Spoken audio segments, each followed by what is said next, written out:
Hi everyone, it's Beth McGrain Tran. Welcome to Women Created and Called Live. I am so happy to be here with you today. Today we're going to be talking about connection, and I titled this Connection is Key. And we're going to be talking about what are the kinds of connections that you can create in your life that will make just an enormous difference. And what exactly are the 4 keys to creating those connections? And so we're going to get into all of that and how important connection is in the relationships in our lives. And this is even some unique types of relationships that you might not usually think of.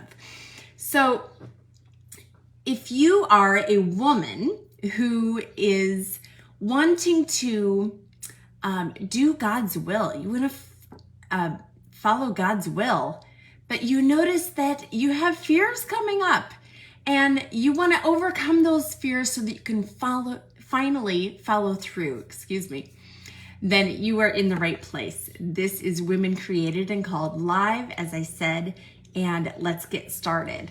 So I have been noticing, a little side note here. I was hoping that the neighborhood landscapers would be all finished with the mowing by now, but they're not. And so we are just gonna roll with it. But, oh well, that's what we do, right? We have our intention set and we go with what we can do. So anyway, today, I wanted to share with you what I've been noticing. For the last several years, several might be overshooting it, maybe about 4 years or so, I've been noticing this theme of connection coming up in my life. And I'm just noticing it, in people around me and in conversations. I'm noticing that people are craving connection. And I think that this was amplified so much, of course, during the pandemic, because we in many ways, not in every way, but in many ways, we lost a lot of the connections that we had before that. And I'm noticing that as we're coming out of it a bit, it's been hard for some of us to get back to what it's like to have connection in our relationships. And that might be people that you see all the time even, or people that you don't see very often. It can be in both. Anyway, we're going to talk some details about what types of relationships in just a moment. But here we are, it's June. We're about 6 months into the year. And something kind of funny happened the other day. I finally chose a word of the year for 2022. I know, usually this is something that people do in January, at the beginning of the year. This is not something that I normally do. I usually don't choose a word for the year. So it's a little bit unusual for me. But as I said, this theme has been coming up over and over. I've been seeing this need for connection and also seeing the need for that in my own life. It has come up so much. And when I see these themes and I see these things coming up over and over like that, I try to pay attention because I kind of feel like I should, just in case they are maybe nudges from the Holy Spirit. That's really what it feels like. So, connection is my word for the year because it is key. It is the key to so many things. Now, I believe that God is constantly arranging for specific people to come into my life and cross my path, and that this is all very much on purpose, that it's not by accident. And by doing this, he's actually gifting me with an opportunity to smile, to help that person's day be just a little bit brighter, to relate and connect with that person, to be blessed with a new relationship. And most of all, he's gifting me with the opportunity to love like he loves. So, connection and God's grace flowing through that connection is what makes all of these things possible. And this is why it is so important. So, question for you, have you and I connected yet? If not, let's do that. Just drop me a message with this episode or drop me an email, come find me on social media, whatever it is. I love to connect with people. So if you and I have not connected yet, let's do that. Reach out to me and we'll make it happen. So thanks to one of those Holy Spirit nudges, like I referred to, or, you might call it a smack in the face sometimes. I have discovered that there are 4 keys to connection. And each one of these keys is essential, because if one is missing, then the connection is not as strong as it could be, and the relationship will suffer. So what I have found to be really amazing is that these 4 keys to connection actually are true for any kind of relationship. Any of them. So let me ask you, what is the relationship in your life where you would like more connection in that relationship? You would like that connection to be stronger. You would like it to be deeper and more meaningful. Is it your connection with God?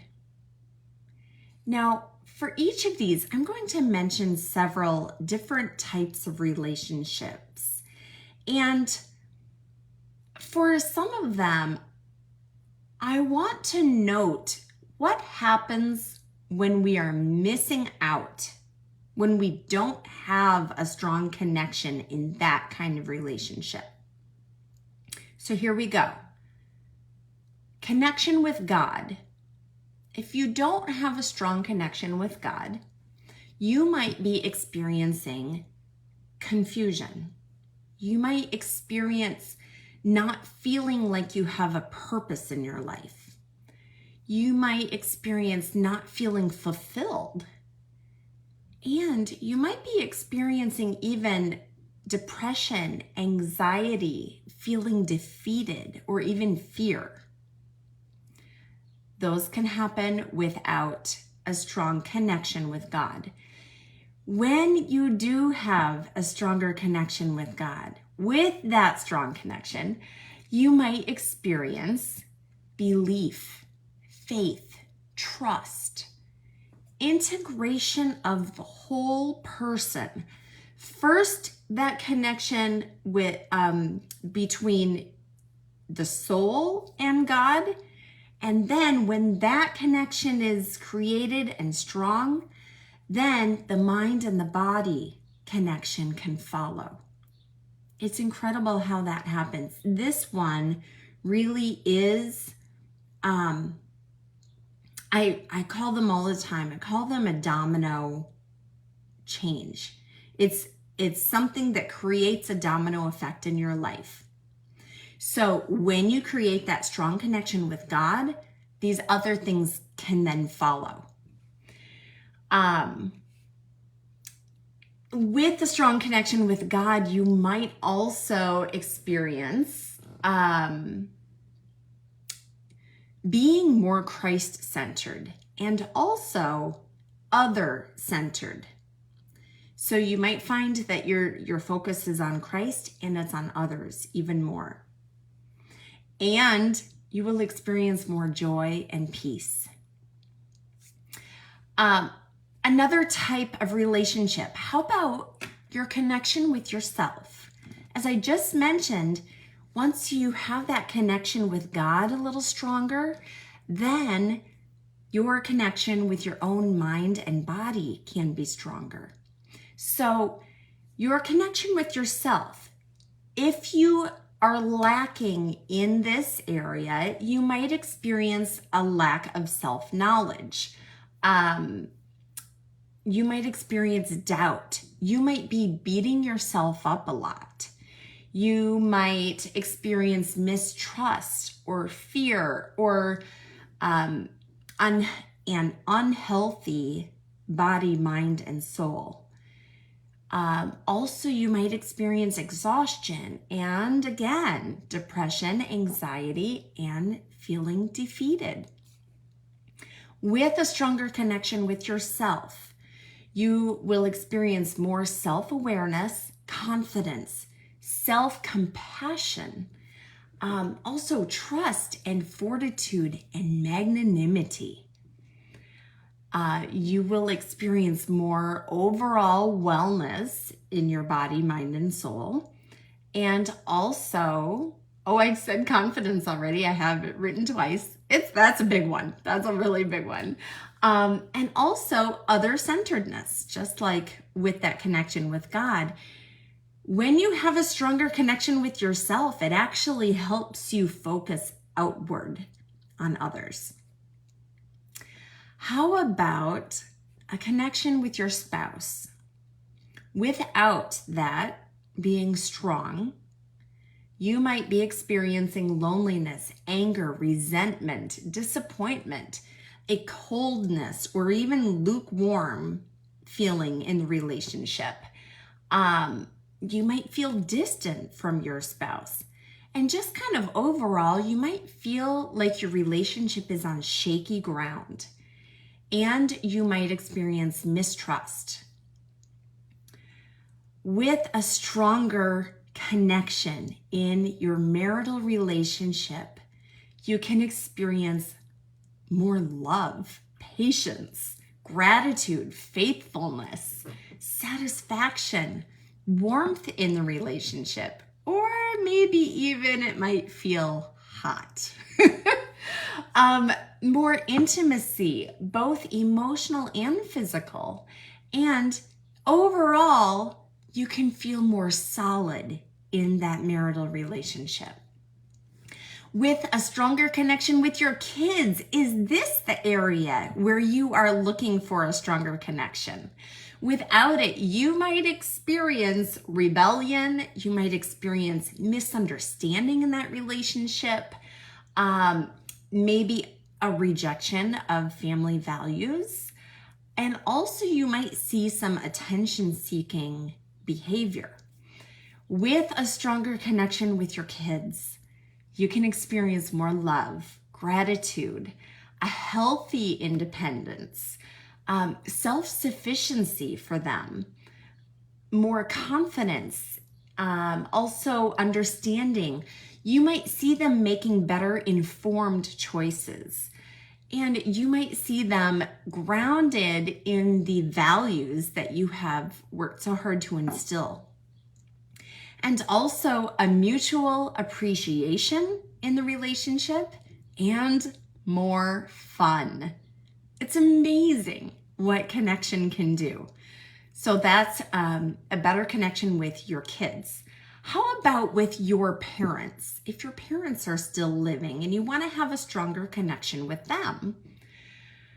Without it, you might feel distant. You might feel loneliness or resignation or frustration, detachment, or even self-preservation on both sides, whether that's with you or your parent might feel that also. With a stronger connection with your parents, you can feel love and gratitude and a healthy independence and self-sufficiency. It sounds like the relationship with the kids, doesn't it? Many of them have a lot of overlap, and that's great. You can experience in your relationship with your parents more confidence and understanding and informed choices, and also grounded by values and mutual appreciation. How about with your siblings? So here, I'm just going to mention a couple more types of relationships. So you can have a stronger connection with your siblings. Maybe you're seeking a stronger connection with your coworkers. Maybe, here's a different one. Instead of with people, maybe you need a stronger connection with your vision or a goal that you're working toward. Now, let me dig a little deeper into this one. If you don't have a strong connection with your vision or with that goal, you might be experiencing defeating failure.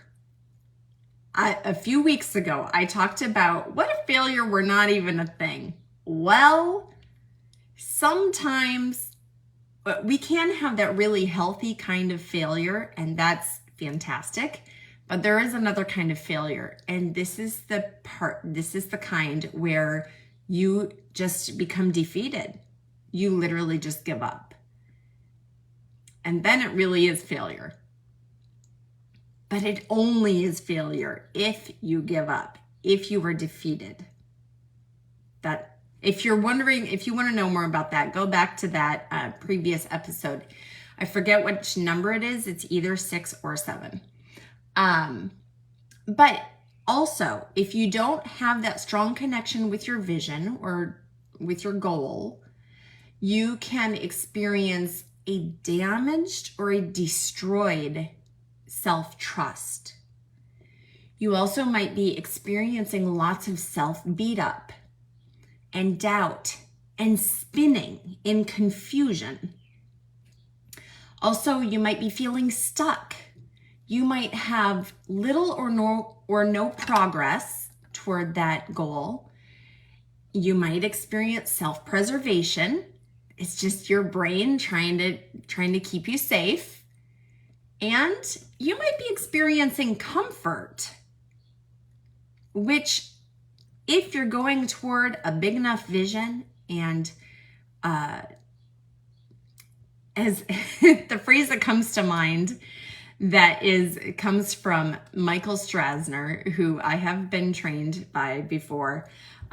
He uses the phrase living on the skinny branches. And what he means by that is to stretch yourself outside of your comfort zone, because that is where transformation happens.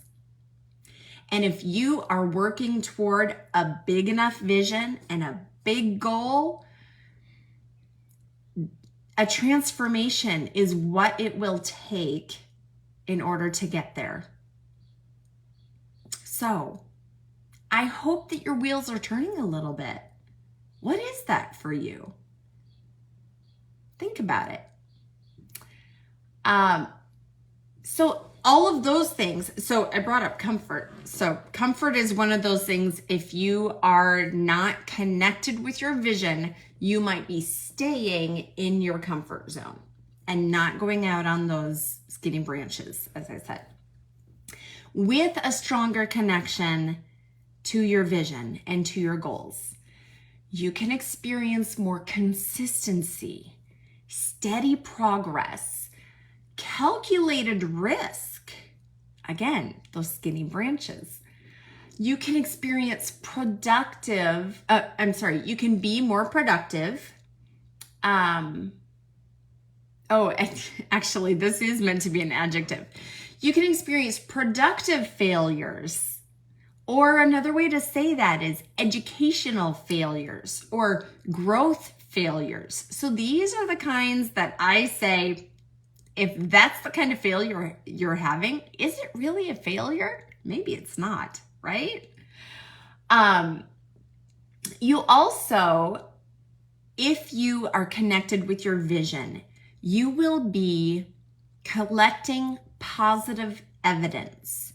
And this is so important to sort of rewire your brain, because your brain loves to make meaning out of things. We are meaning-making machines, as I have said before. And it's always collecting evidence for the things that it's making your experiences mean.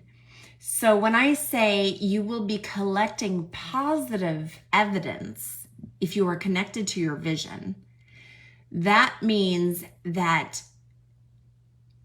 you will be experiencing things and showing your brain, look, I can do this. Look, I will follow through. Here's the evidence. Here's a place where I have followed through, and that means I can do it again.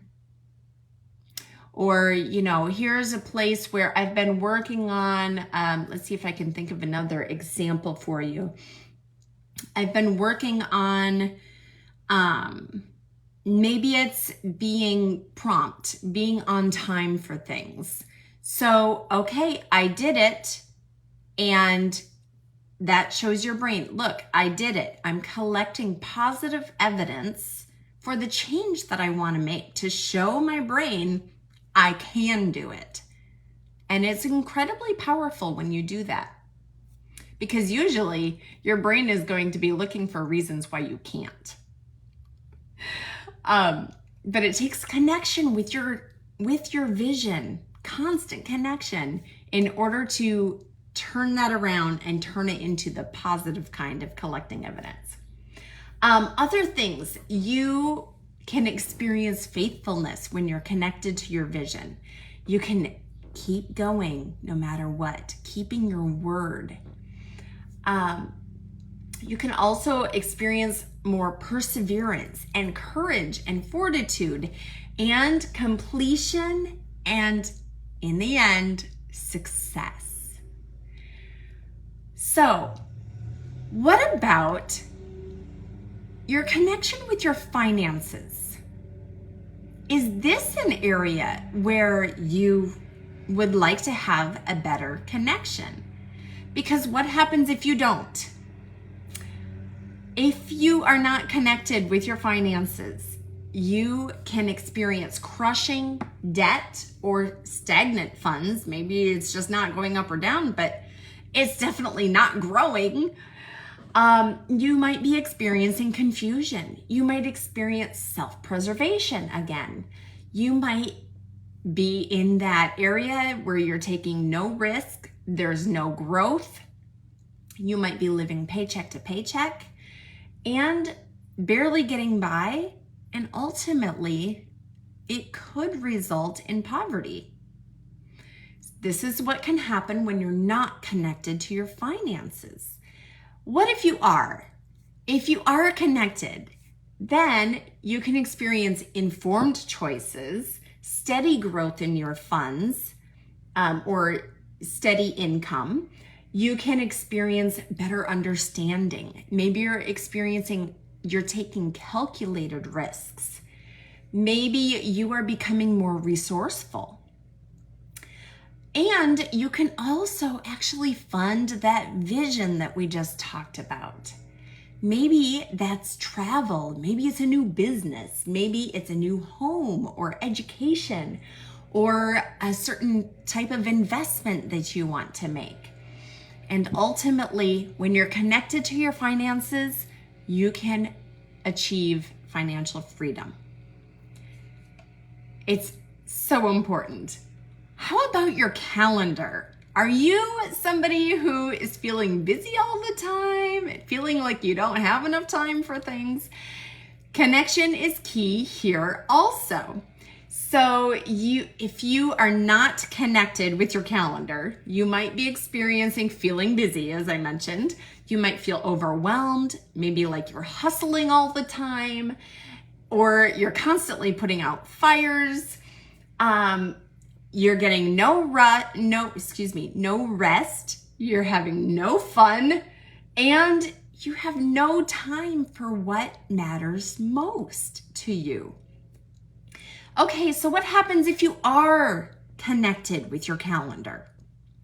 If you have created connection with your calendar, you could experience being available and present for what matters most.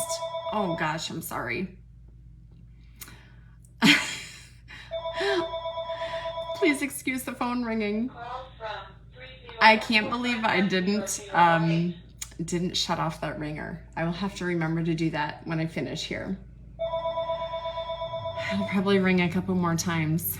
This is just a noisy kind of a day. We got the phone ringing, we got the lawnmower outside, but whatever, we're rolling with it. That does not take away from how important this message is for you today. So I really hope that you are listening up. So we were talking about connection with your calendar. When you are connected with your calendar, you can be available and present for what matters the most. You will feel grounded. You will feel more steady and rested. And when those emergencies do come up, you can manage them easily without drama. So, a couple more things that you might need to look at, maybe you want to create more connection with, would be, how about your fun? If you actually get connected with the role that fun plays in your life, I know, I can just hear you guys saying, fun, who's got time for that? Some of us, it goes back to that being busy all the time, right? Some of us forget to have fun, and it is so important. So fun is another one. Here's another one. What happens if you think about being better connected to your to-do list? Or maybe you don't use a to-do list, but you have specific tasks that you get to work on every single day, and maybe they may or may not be moving you toward that bigger vision that we talked about, or that goal that you have set for yourself. But what would happen if you did get better connected to that? So that one is huge. It can make a huge difference. And also, and this last one is very much related to the fun, but how about your rest and your relaxation? How connected are you to the amount and the quality of rest or even sleep that you're getting on average? See, when we are connected with people, with relationships, with, some of these other items that you might not think of having a relationship with. I mean, how often do you think about having a relationship with your calendar? But really, it is very related. So when we are connected in these different types of relationships, good things happen. I hope that I have demonstrated that in talking about what you could experience as you are connected in these different areas. So what I want to share with you is that the 4 keys to connection that I have discovered actually apply to all of these different kinds of relationships, all of these different areas of your life, and more. So I'm going to finally tell you what the 4 keys to connection are. If you've been following me for a while, you might already know, but just in case, maybe you need a little refresher. And I used to teach this as 3 keys to connection. I did a workshop last fall, and at that time it was 3 keys. And then later in the year, I discovered there's a fourth one, and it's super important. So here are the 4 keys to connection, and I will super briefly describe each of them. The first one is availability. And remember, if any of these are missing from the relationship, it will not be as strong as it could be. Each one of these is essential for creating connection. So the first one is availability. That means that you schedule it, and if it's with a person, being available for that person might involve communicating that you really are available, even when it might look like you're not. So here's an example of this. I work from home, as you can see in the background here, and sometimes I am doing something that does not take my whole concentration, and I might need to communicate with my family that I really am available. If they need me, no problem. I can drop what I'm doing immediately, and I'm available to be with them or to help them with anything that they need. So that is an example of communicating that you are available. But otherwise, scheduling it is key. I use that word a lot, don't I? But scheduling it is so important to be available for what matters the most in your life and for these different relationships. So, for example, if you want to be more available to your spouse, schedule that weekly date night. Schedule a time to connect every single day. Maybe you're having morning coffee together. Maybe you are hanging out together, going for a walk or something at the end of the day after dinner. There's lots of different ways to do it, but being available is the beginning of it. That's where it starts. Okay, so the next one is present. So sometimes we might be available, but are we really present? I'm trying to think if there used to be if there's a phrase I used to hear, but sometimes it's that idea of maybe I'm only here physically, but am I here mentally? So presence really speaks to the mental part of being there. So if you are, for example, this one comes up a lot for people who work at home, or even if you don't, how often do we bring work home and we think, oh, I can be with my family and do this other task for work.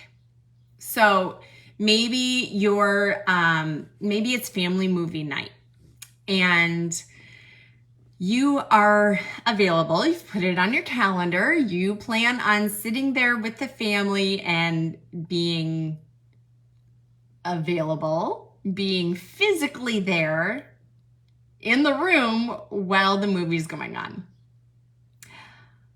But are you actually present if you have your laptop out and you are scrolling on social media, you are taking care of a task for work, you are doing something else that mentally takes you out of that present moment? And here's the other thing about presence. This is incredibly important because in the present is where we are able to receive God's grace that is available for that moment. If you are not present and looking for that grace, you're going to miss it. You're not going to be able to receive it in the same way that you could if you are actually present. So in every moment, you can bring yourself back to the present by asking, where is God's grace in this moment? I know it's here. There is a gift that He is trying to give me in this moment. Let me look for it so that I can receive it. It is so important. Try that out when you are interacting with your kids. Especially if you feel yourself getting frustrated or upset in any way, try that out. Take a breath and think, okay, God's grace is here in this moment. Let me receive it. God, help me receive it. Help me see it. Okay, so that's presence. Okay, the next key to connection is communication. Here is the important pieces to communication. Okay, so first of all, again, if communication is missing in any relationship, that connection is not going to be as strong. When we're talking about people to people, or even, prayer with God, communication obviously with God can be a mental communication. You don't necessarily have to speak words. With people, words usually are necessary. Of course, there's body language, but that is, not everybody's very good at interpreting that language. So, but with communication, the piece that's super important is to listen well and share your heart without fear and being detached from the result. Now, let me say that sentence again, okay? When you are communicating and intentionally creating connection, it's important to listen well and share your heart without fear and detached from the result. Now, here's what I mean by that. Obviously, listening is part of communication. If you are not receiving the message that somebody else is trying to say to you, or if you're not receiving it well, then you're going to create misunderstanding, and that connection might not happen, or again, it won't be as strong. If you are busy thinking about what you're going to say next, if you are busy thinking about, something that's super important for you to say, then you're not really listening. You're not listening well. Okay. Share with your heart is the next piece of that sentence. Share with your heart, or share your heart, sorry. Share your heart. This is when you get out of your head and trying to be right, and trying to do it right, trying to find exactly the right words, and you just drop into your heart and just say it with love. Say it with love and compassion and kindness. The next piece is without fear. I have noticed in myself, very often there's so much that I want to say, but I am afraid of the way that it will be received. And so I hold back and I don't say it. Even though having the courage to actually say it might really be good for that relationship. Also, sometimes there is something that we think about to say to the other person, but again, we are fearful of how it might be received. We don't want to offend them. We're afraid of how they might react. But if you think about that thing that you want to say to that person, if that is coming from love, and if saying the words is actually an act of you loving them, and it's for their good, then you gotta push through the fear, have the courage to actually say it, and know that yes, they might not receive it the way that you intend. They might get upset. A result could happen from you saying that you are really uncomfortable with. That's that last part. We get to be detached from the result of our communication. Always check in with yourself. Make sure that your communication is coming from your heart, coming from love. And what does love mean? It means for the other person's good. That's the only way that's not what I'm trying to say. I'm sorry. But when we speak from love, it is an act of love, even if it's not received in that way.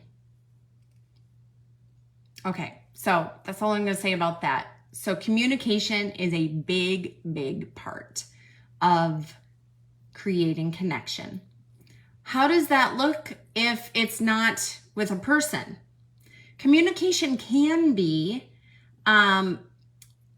writing yourself notes. It can be, maybe you leave a Post-it note that reminds you to do something.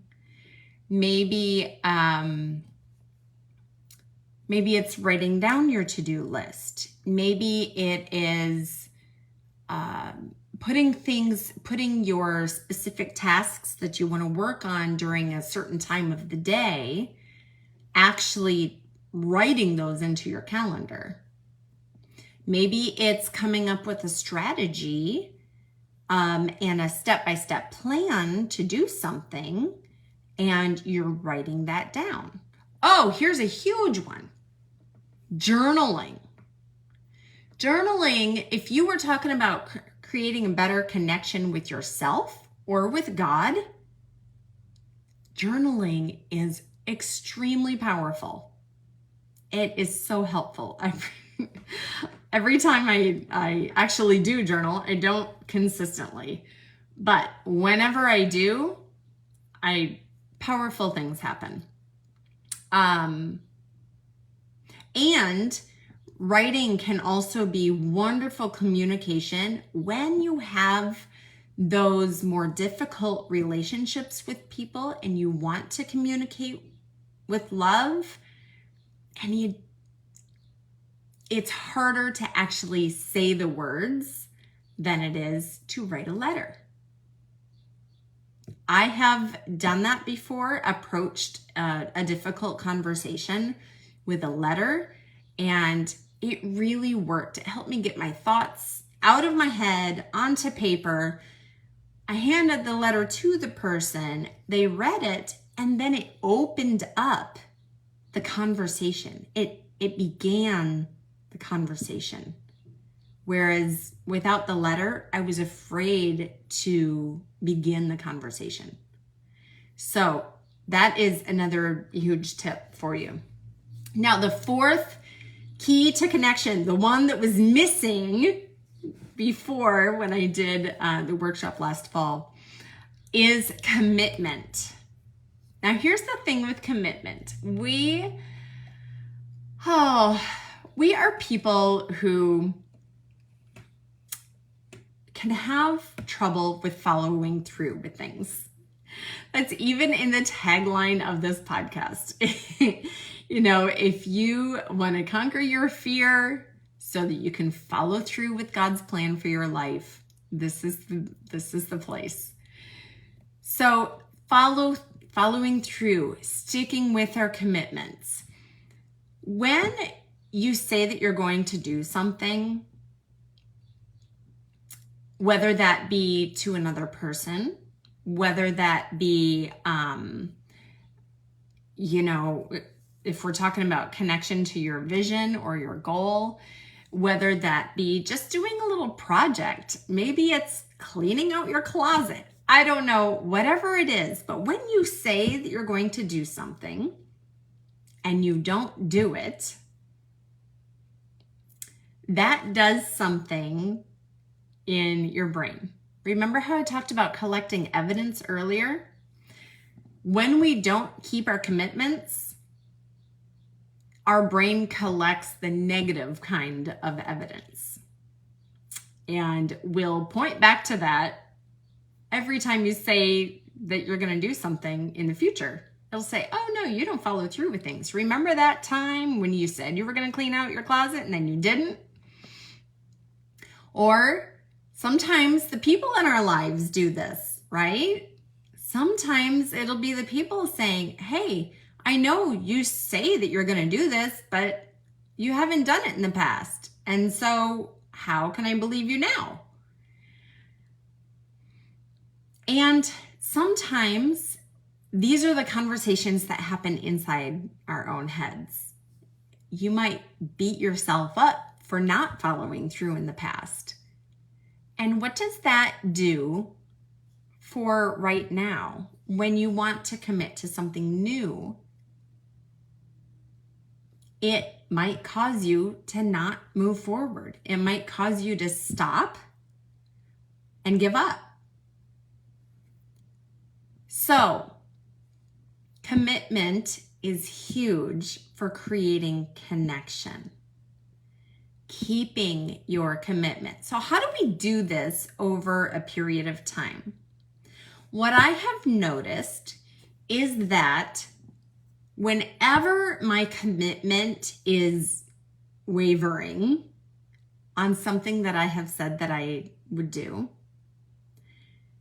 the thing that brings me back and strengthens that commitment the fastest is remembering my why.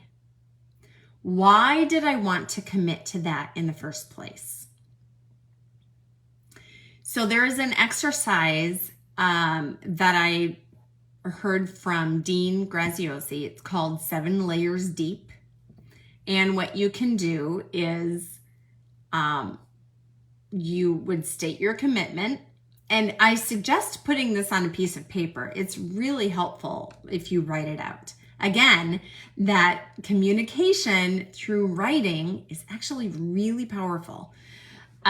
So write it out. You would state your commitment and then ask yourself, why is that important? And you answer it. And then for that thing, that the why of that one, you ask, okay, well, why is that important? The second thing that you wrote. And then you do that again over and over until you get to 7 times that you have asked yourself, why is it important? And I can tell you from experience, it's going to get really challenging around about the 4th or 5th time, but stick with it. My son is coming in. I'm still recording. Just a minute, please.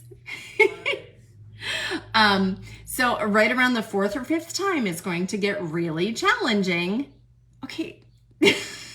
There's my son. Hello. Let me see if I can finish this sentence. It's going to get really challenging around the 4th or 5th time, and that's good. That is a sign that you are beginning to really get to the root of why that's important. So go at least to that number 5 and go further to 7 or more if you can. But this will help you recommit to what you said that you would do. So that's my biggest tip for the commitment part. And you can do this exercise at the beginning of making the commitment also, because that will help you know, is one way to help you know if what you are committing to is a big enough goal, a big enough vision to pull you through the times when you have no willpower. It's never about willpower. Willpower is never enough to get us through, to follow through with those big commitments. It's just not strong enough. But if you are clear about your why at the beginning and you revisit it along the way, that is what will pull you through and get you to the finish line. So no matter what it is, whether that is, you want to strengthen your connection with God. Okay, what are you going to do to track that? What are you going to do? What are you going to commit to in order to create that? How are you going to make yourself available and present and communicate and stay committed to creating that connection? Maybe it's with your spouse or your kids. How are you going to keep your commitments to them? How are you going to create that stronger connection? So, these 4 keys to connection is just one of the many tools that I use as a Christian life coach.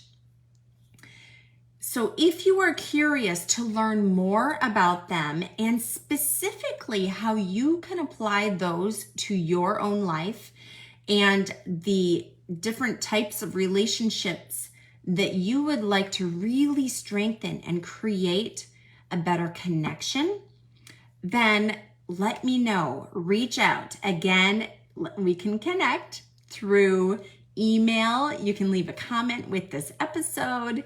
You can come find me on social media. My page on Facebook is just Women Created and Called. And you can also find me under that same name on Instagram. So send me a message and we will set up a time to chat. That is all that I have for you today. It was a lot. I hope that was helpful for you, and hopefully you're able to take some of these pieces or all of it and just first think about where the connections are missing in your life. Which relationships really would benefit from a stronger connection? Which ones are you just hungering to have a connection with that person or with God or with your vision? You just have put it on the back burner for so long. You haven't been connected to it. And that's why you're not making any progress toward it. So think about where in your life that is true for you. And then think about how these 4 keys to connection can help you create that connection that you want so much. And again, let me know how I can support you. I will see you next week. I am so excited for that because I always love to be here with you, and I pray that God will bless you and all those that you love, and I will see you next time. Bye.